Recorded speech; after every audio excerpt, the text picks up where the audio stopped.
Danas Hrvatsku državu vode djeca istaknutih partizana. Jednostavno ta djeca nisu odgojena u duhu ljubavi prema Hrvatskoj. Drugarice i drugovi partizani. Iznimno mi je drago, evo vidim, nose neki kape partizanke. Kape partizanke su lijepe kape. Oni nose tu poruku ljubavi i mira. Kape partizanke su lijepe kape. Oni nose tu poruku ljubavi i mira.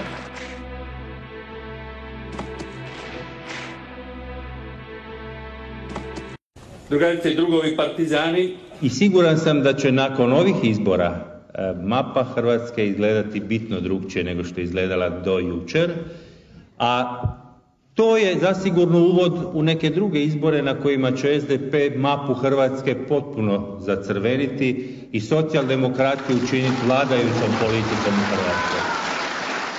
Drugarice i drugovi partizani. Podsjetit ću da sam evo i sam bio napadan kad sam ustvrdio da postoji ustaška zmija. Ona zaista postoji, ona nije opće prihvaćena, ona nije dio dominantne naše kulture i tradicije, ali moramo znati da postoji i moramo svakog trenutka biti spremni na nju odgovarajuće reagirati. Drugarice i drugovi partizani. U svoj ured stavio bistu predsjednika Tita. Ona i danas tamo stoji. Bila je tamo za vrijeme predsjednika Mesića, bit će do kraja mog mandata. A siguran sam da će biti i u uredu, kogod da to bude, budućeg predsjednika Republike Hrvatske. I on je došao tu kod nas, ne znamo ni mi zašto.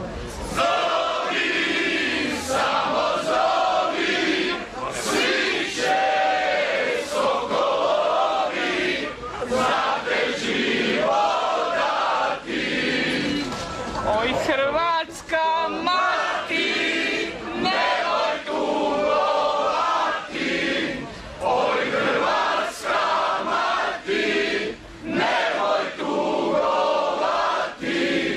Zovi samo si, samo zdravo teci, niti luna silu gubi.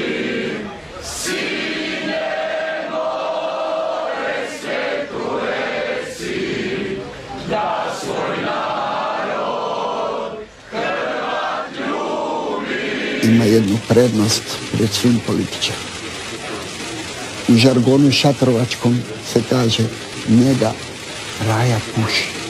On je tako veliki glumac da je u stanju da šarmira svaku žensku koju god želi sa svojim tonom, sa svojom bojom glasa koju prilagođava adekvatnu situaciju, koji